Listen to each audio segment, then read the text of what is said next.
You know that shiny new phone in your pocket or the big TV on your wall?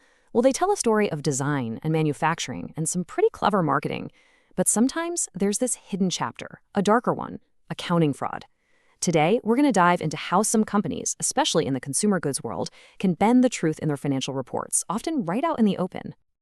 All right, here's how we're going to break it all down. First, we'll look at why this even happens. Then we're going to open up the cookbooks of fraud and see the actual recipes they use. After that, we'll see what happens when these giants get caught. And trust me, they fall hard.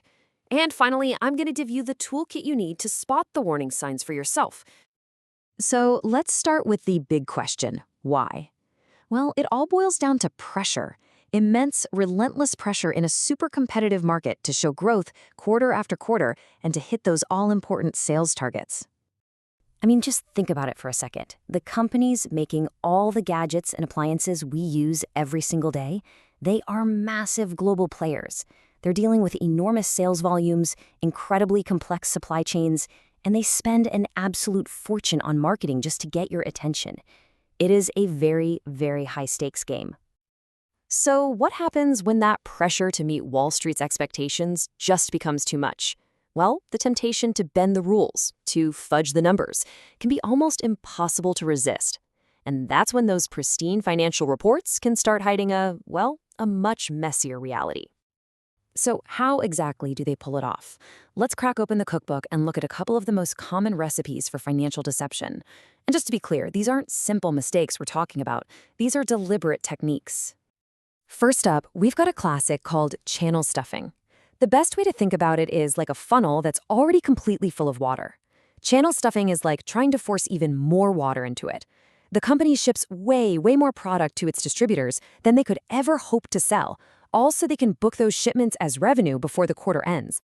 Here's how it works in 3 easy and very shady steps. Step 1, you jam the sales channel with tons of excess goods.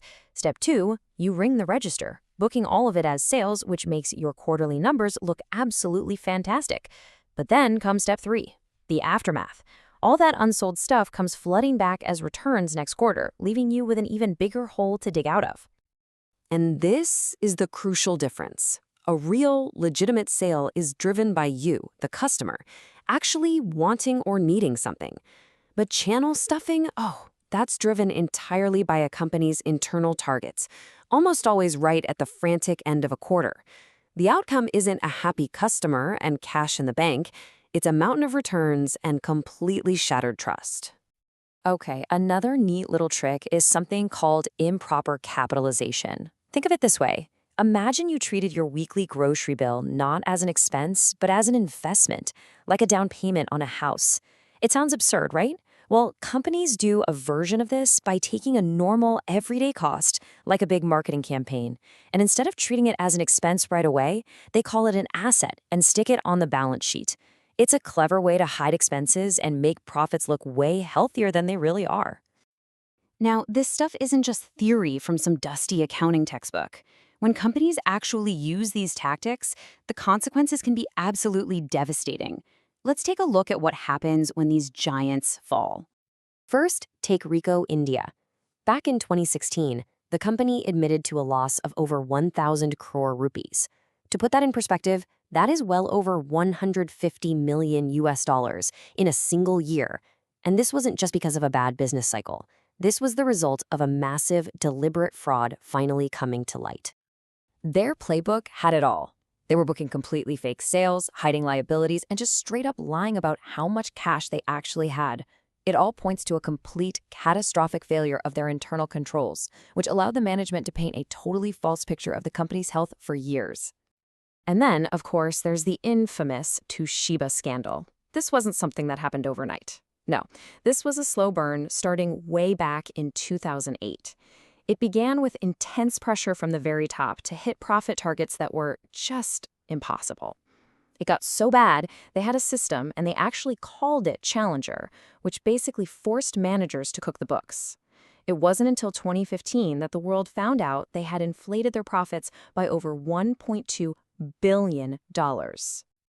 What the Toshiba case really drives home is how a toxic corporate culture, starting at the very top, can create fraud on a systemic level.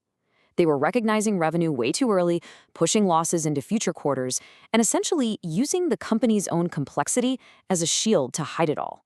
It was a total deception driven from the corner office. Okay, we've seen the schemes, we've seen the scandals. It's a bit grim. So how do you protect yourself? Whether you're an investor or you're just curious, here are the key tools you can use to start seeing through the lies. To really understand what's going on, you need to remember one simple, powerful idea. Profit is an opinion, but cash is a fact. Net income, that's based on all sorts of accounting rules and estimates that, as we've seen, can be bent. But cash flow from operations, that's the actual hard cash that the business generated. And that is much, much harder to fake. So with that in mind, here are the major red flags to watch for. The biggest one, by far, when a company is always reporting these amazing profits, but it just isn't generating the cash to back them up. Also, keep an eye on inventory that's growing way faster than sales. That's a classic sign of channel stuffing.